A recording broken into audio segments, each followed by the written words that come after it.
So good evening and welcome to NewSpace Chicago. Thank you all for coming. I appreciate you coming out tonight. NewSpace Chicago is an open community of space entrepreneurs, professionals, experts, and others who are interested in creating space-related startups in Chicago. And we are starting up the space industry in this town. We have an ongoing series of networking events and presentations about space and the space business. Just a couple of announcements.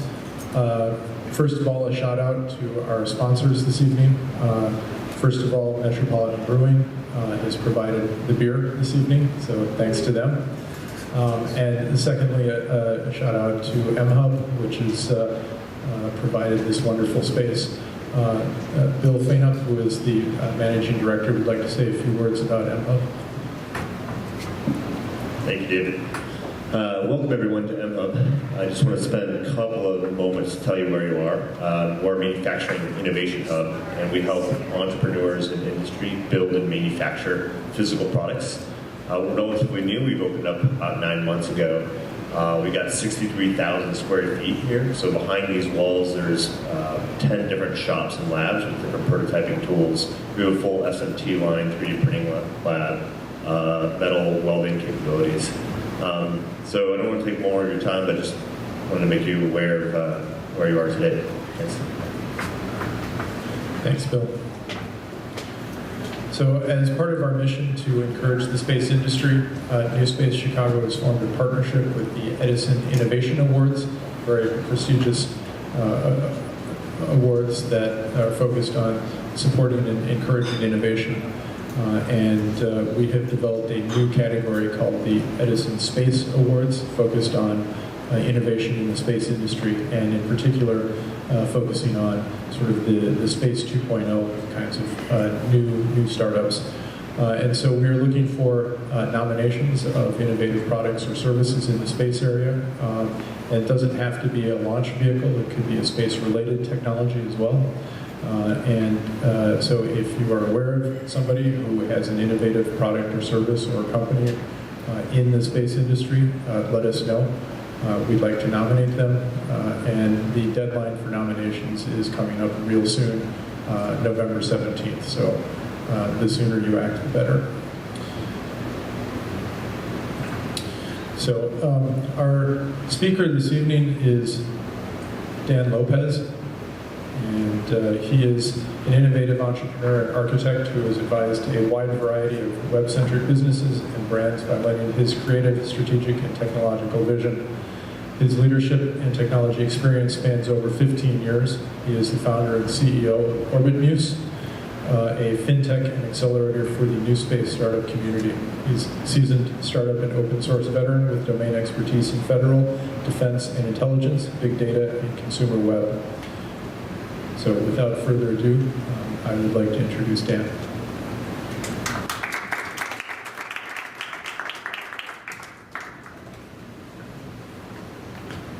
Give us a second.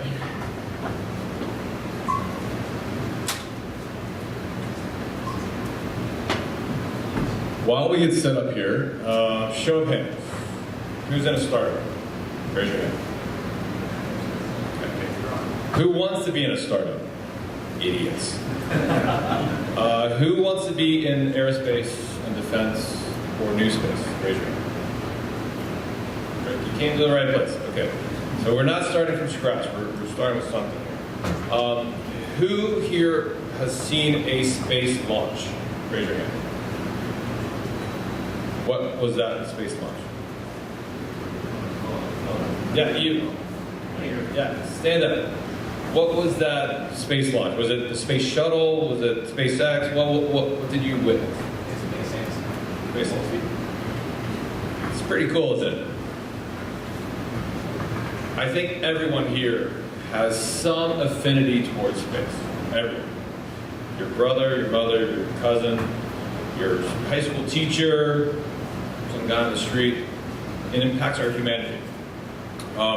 I'm going to talk a little bit about why I started OrbitMuse, why I'm here at MHub today, and hopefully inspire all of you guys to do something a little less work. All right, the mission of OrbitMuse is to create investment opportunities, innovation, acceleration, and creating opportunities while increasing the quality of life on Earth. What is OrbitMuse? Anyone know what FinTech is? Financial technology? Raise your hand. Couple. What we're doing is creating a financial technology solution that is kind of a modern space-age banking system that also marries a few other traits of other types of industries that are well known. MHub is an accelerator hub for innovation where you manufacture prototypes. We are also a big data company. We look at a lot of trends in the industry. We have a financial analyst from Goldman Sachs on our staff that looks at a lot of launch logistics, the financing of space, what are the early warning indicators for things going sideways in the industry, and how to finance and bolster other parts of the industry that are working well. We support all of that stuff with a vibrant community, with technology to hone your own skill sets, to finance your startups, and then to build those startups. So essentially, democratizing access to start your space startup. Now, what is the big problem? Anyone start a startup before? I know I've talked to a couple people down here. What's the main challenge that you have starting a startup? Like finding customers or product market fit. Making sure what you're doing is unique. Product market fit. Yeah. What about financing your business? Something fundamental of that. Here's the challenge for space and space financing. Space technology is complicated, requires extensive expertise to create something that goes to space. Kickstarting is not necessarily a general purpose audience initiative. Getting to space is getting cheaper, but it's really expensive, very capital intensive. And vetting the market of what is a viable project or program is also very difficult.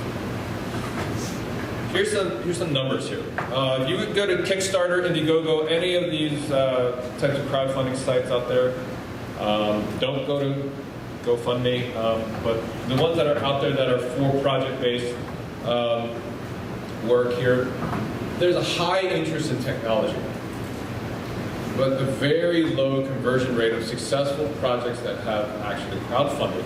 And why is that? Technology, a lot of people are interested in technology. All of you guys are here because you're interested in technology, but not all of you would know if shooting a small little microsat to another star is a viable project to get involved with or donate money to. How would you know that that's a viable campaign? The other challenge here is the support in which those campaigns get after they crowdfund. What happens? Why do a lot of these crowdfunding campaigns fail after they successfully finance? We know a lot about that stuff. So here's what we're after, the solution. The solution is a series of things that marry a world in which we unite a bunch of factors that address a $6.25 billion industry that we think that problem is a pretty good problem to go tackle. And what we are, we provide a crowdfunding solution. We created a learning management system to get certification, say CubeSat design or something like that. Nano degrees for mission operations. Things that the industry needs to mature and catapult itself into orbit. And here is what the market looks like, and it continues to look like. And these are the people that would go through our system. Any part of our ecosystem would also be addressing these people as customers. You look at the top of the tier, aerospace and defense, the government, the B2G customers are small in volume, high in value. You go down the chain and you look at B2B players, and that's a good place to be to create a startup. And then you look at the B2C, the consumer, the very low end, high volume, low value. But if you figure your way through that, you can create some really meaningful startups. And that's what we're doing. We're creating a system in which you can navigate through all the pieces of the puzzle you need to get your startup started, to navigate through the supply chain and then integrate that supply chain through transactions that are seamless to your supplier. Now, we've made a lot of progress. Here's our platform as of today. You can go on and log in and crowdfund your platform, your project, your program. We also have a learning management system that you can see all of my designers sometimes make fun of me that they keep putting that back into our slide deck. But you can learn how to create a space mission, a CubeSat. We will be having certifications and industry standard nano degrees so that you can actually take that to your employer. We also have, you can't see it very well, but these are the cities that we will be in, and you can see Chicago is right dead center on that screen. But how do we marry all this stuff and have trust in the system? We're building a lot of different technologies out there, some open source, and leveraging some other things like blockchain. Blockchain allows us to get maybe a physical asset, say a CubeSat, on someone's rocket launch. And how is that happening on our system? We create a smart contract in which the rocket launch provider can consume the asset, put it on their rocket through our blockchain technology. This is really what it's all about. Everyone in this room has some piece of the puzzle that can participate in our platform. And I mentioned this to a couple guys tonight. I took the Martian, I took that screen off to the right, and I did some machine learning and got some top images from Google search, and that's what it came up with. And the interesting thing about this is that if we go to space, if we use technology to go to space, we also create opportunities to create resiliency on Earth, because it's the same effort. It is to go to space, it is to create, who has Gore-Tex? Who wears a Gore-Tex jacket? Where did that come from? You know? Military technology. The Apollo program. The Apollo, oh, that's right. Same ethos is baked into OrbitMuse. We help look and scout out companies that are in our portfolio that address this specific ethos. The market in which we're addressing as well, a large market, a $6.25 billion market, is also going to be addressed with blockchain and cryptocurrency technologies long term, because of a fact of transactions that go cross-border. There's a lot of corruption, there's a lot of inefficiencies, and if we can solve some of those challenges, we might have some magic on our hands to have something like that I'm involved with is LACOSMOS. LACOSMOS is the Latin American Space Agency that is a multinational initiative to go beyond a single nation space agency and collaborate amongst all the players. But how do you streamline the way commerce and transactions and logistics flow through that system with trust? We go back to smart contracts. We go back to solving some of the transactions between nations with cryptocurrency. And this is some of our roadmap here. We're halfway through some of this. We set up our accelerator now that we're into some other initiatives coming into the next year. Equity financing is coming up. We're going to be setting up additional machine learning and funds to start investing in startups. But we're also going to be in many other cities, helping accelerate space entrepreneurship worldwide. And we're not focusing on, say, the United States alone, but we're looking at emerging markets. And truly, democratizing access to space. Here are some of the nerds behind OrbitMuse. We have about 40 or 50 years combined experience on our core team, and a lot of advisors that are going to be mentoring and helping startups mature. That's a code word for going through the ringer, but that's beside the point. But we do have a lot of experience. And that's really it for me. I'll take questions now or find me after. But, that's OrbitMuse. Thank you guys for having me, and I look forward to talking to all of you guys.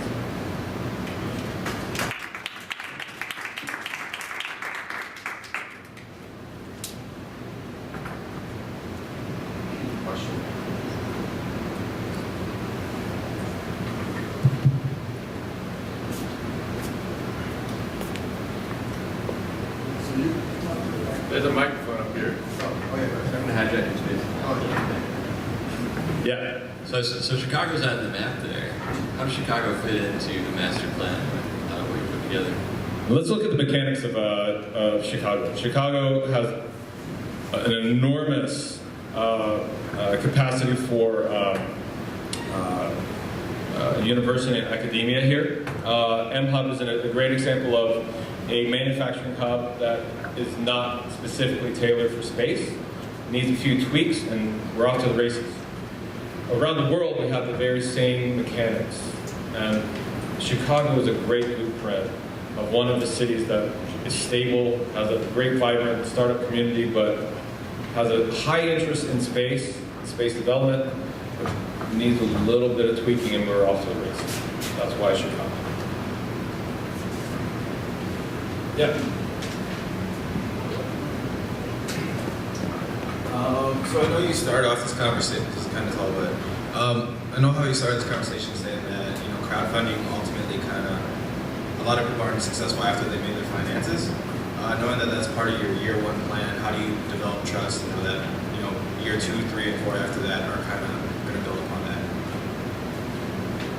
So if I can reframe the question, so financing in itself is part of a stream of what you need to do anyway as an entrepreneur. And what are the challenges that we are trying to help solve with OrbitMuse for you specifically?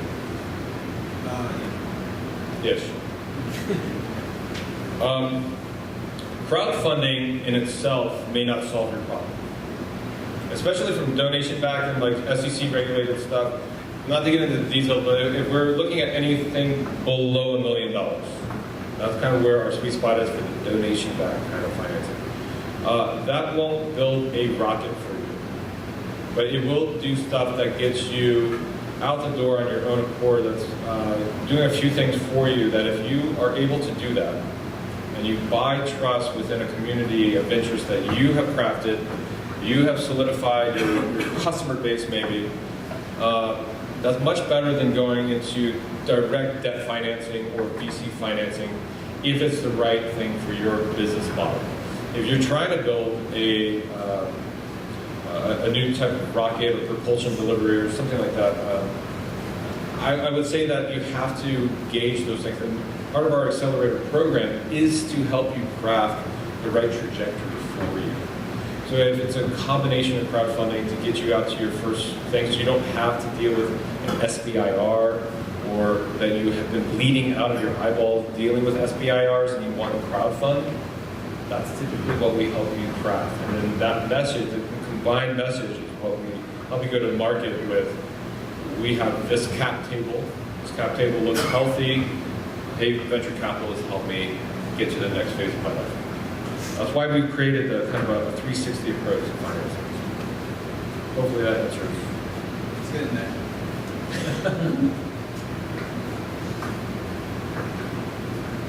All right, I have a couple questions, but I'll just ask one.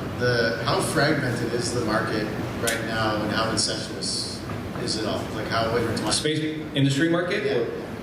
All right, so the space industry market, there's rocket launch and logistics, there's insurance, there's legal, there's CubeSats and remote sensing, Earth observation.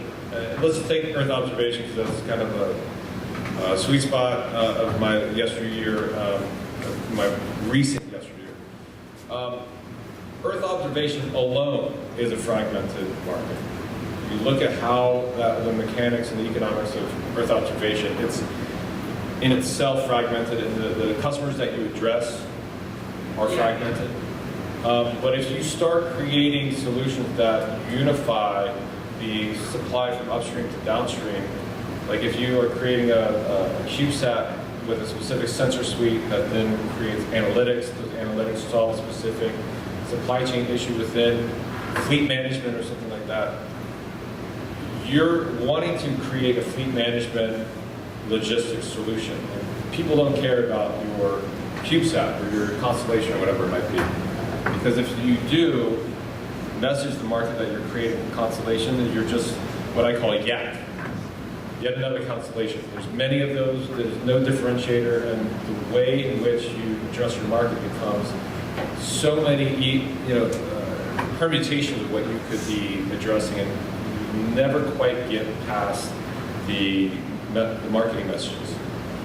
That is something that is pandemic across the entire ecosystem. What we try to find with our startups that go through our system is a formula to get that cleaned up. Hopefully that answers your question.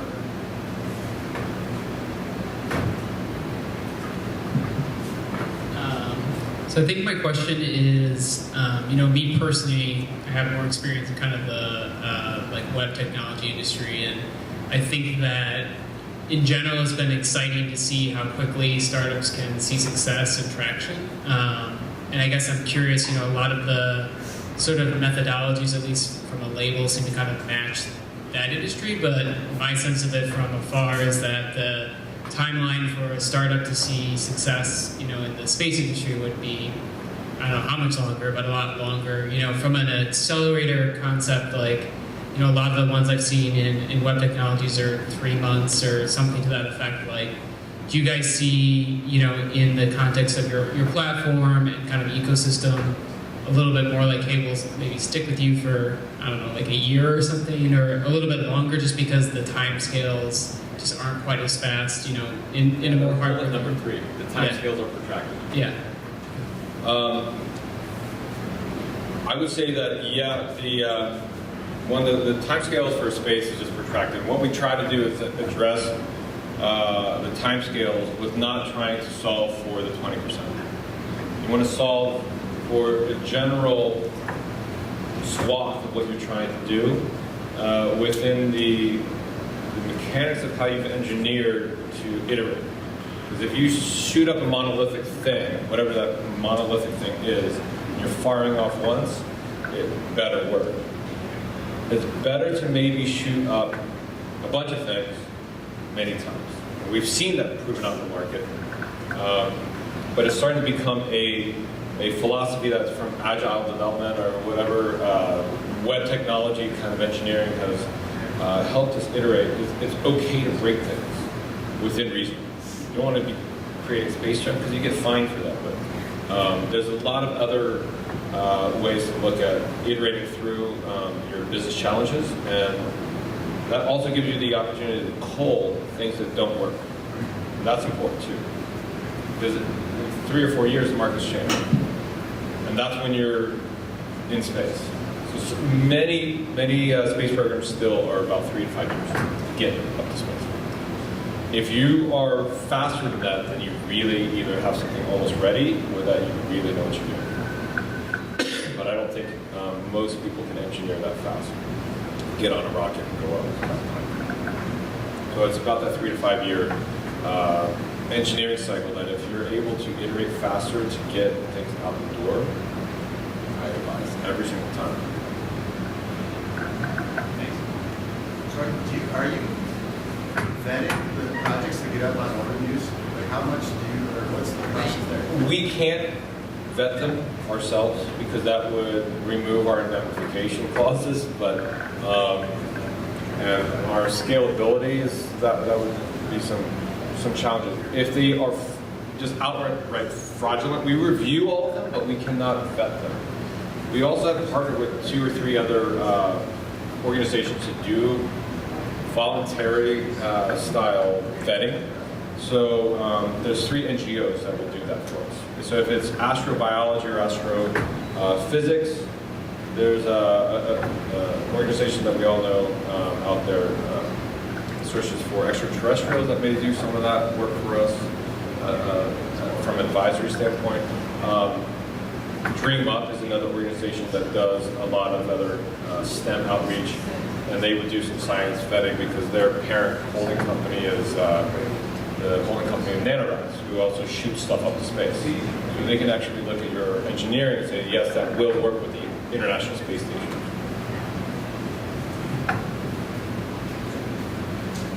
Our accelerator, by the way, will vet that, but that's not part of our process. You touched on this just a little bit with your presentation, and I'm wondering how you think the whole idea of the technology of space being used to help how we live on Earth, how those two synergize. I think that question was planted, by the way. Let's talk about that specifically. How, in our ethos, does going to space impact quality of life on Earth, or our way to survive on the planet? Who here knows what a bushel is? This is Chicago. You probably should know what that is, and if you don't, I'll tell you. It's a measurement of some commodity that you may eat or use for other types of manufacturing process that you farmed it out. There's an equation that you can look at bushel output from a certain amount of hectares from a farm. Now, we farm, especially in this neck of the woods, we farm a lot of land, a lot of land. It takes a lot of water. There's a lot of waste product from it. There's a whole bunch of supply chain inefficiencies from it, and food security issues. Now, food security, what do we fight about? I say this all the time. I talked about this at lunch today, but we fight about 2 things. If anyone tells you differently, they are not paying attention to really what they do when they wake up. So when you wake up in the morning, what do? Brush your teeth, take a shower, pop a zip. These are things that, if you look at remote sensing, the human brain and the way you interact with the mirror is very similar, where there's course monitoring. You check yourself out in your clothes, you can go to work, but you straighten your tie, you lean in, and you pop a zip. Remote sensing works like that. We have Landsat 8, that has kind of routine every couple of days. We get some imagery over the same spot on Earth. And then we have Sentinel from ESA that's a little bit better resolution. We can see a little bit more. We have Planet Labs that gives us a little bit more. We have Digital Glow that sees a lot more. Now, we use those technologies in concert. We can understand quite a bit about the planet and how it's moving and breathing on its own.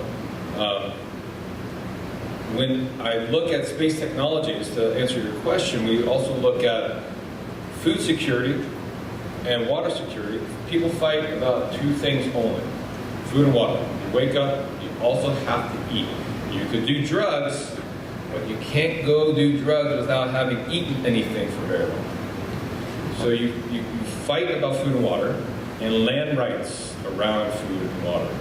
Everything else powers that beast.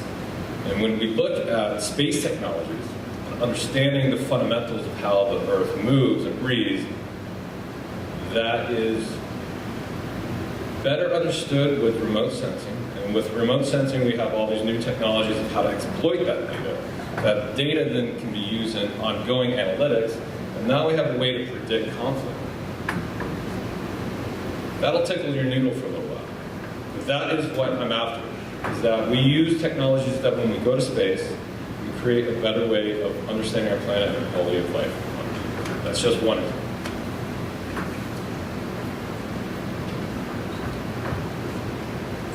Other question? So in like a city like Chicago, where we've got some great universities like IIT, Northwestern, and Chicago, really strong educational programs, but there's not the businesses that would support like really thriving aerospace industry here. What kind of comes first, chicken or egg? Is it that the companies move here and attract the talent, or if you have to build those programs up in a university setting first to get the research funding? And then Yeah, there's no way we're going to build these at a university first. Yeah. We just had a conversation about gaming technology. What web technologies are used in gaming technology? What better way to understand consumer behaviors and machine learning? Maybe a little AI peppered on top to hone in on how to extract value out of the consumer behavior that we're seeing. To translate that into machine learning and human behavior on Earth, very similar pipelines. I built these pipelines. I know I've built both sides of those. If we have a way to train and cross-pollinate, that is something that we infuse innovation from left field, but also accelerate that whole process altogether without having to deal with the university. The university then can follow suit and use our acceleration processes to then train upward.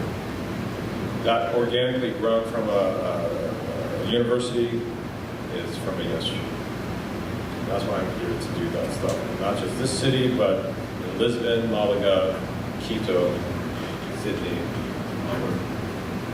Hopefully that answers your question. Yeah. One or two more? A lot of people are asking questions. So you mentioned trends. What kind of trends are you looking? Say again? You said trends, right? You're collecting Industry data, trends. industry trends. You're collecting data. What kind of data are you collecting? What are the trends you're seeing? I can't tell you all of them. It's kind of our secret sauce. We look at things like deal flow. How many startups are funded? What types are they? And are they software companies at their core? Are they hardware companies at their core? Are they big data, machine learning? We look at successful rocket launches. We look at the rate of increase in rates for insurance. We look at government subsidies going into specific downstream suppliers or consumers. And we also, overall, we look at capitalization of the companies post VC. And that's an ongoing mechanism. Can't go into all the details, but those are kind of the trends that we look at. And then if you look at like Gartner quadrants or something like that, Magic Quadrants, you'll look at people who are moving the needle into innovation and some that are really not wanting that innovation to happen. And what are those drivers and what are the ones that are being funded or financed or legislated? You have to look at a bunch of these things because space has a lot to do with a large supply chain with regulatory compliance and all kinds of other things that are much more broadly impacted by things that are usually, like if you look at just software trends, they're not impacted by arms control. So you have to look at a bunch of other things. If we look at 137. With the software, taking the example of software, a lot of the trend in the software is going towards artificial intelligence, cloud-based. Similarly, what is the trend with the space technology? Is it more like a satellite or is it robotics? If you're building a satellite constellation and you're not on the cloud, and you don't know how to exploit the economics of the cloud, you're in a world of hurt. So you have to really convert traditional stuff from like the gaming technology type startup, the pipelines, the technologies that are available to you, but also how to build something that scales to petabytes of data, the workflow engines that have to scale for fault tolerance, distributed nature of all the data stores that we have. You have to command a lot of different technologies to shoot something in space, as well as command a lot of different economics that are not traditional for just a software company or just a hardware. I'm around. I'm going to go grab a beer. I'm going to give it back to these guys. Thank you guys very much.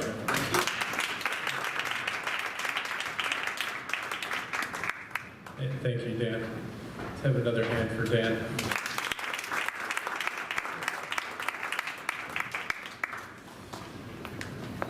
So our event next month will actually not be here.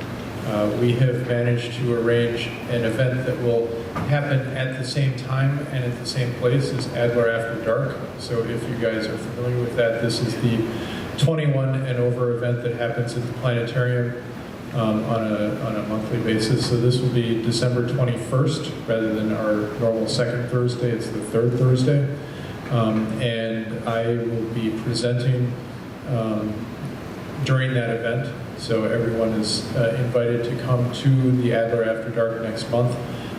If you sign up through our website, there will be a package that will give you a discount to the admission and also a free drink ticket.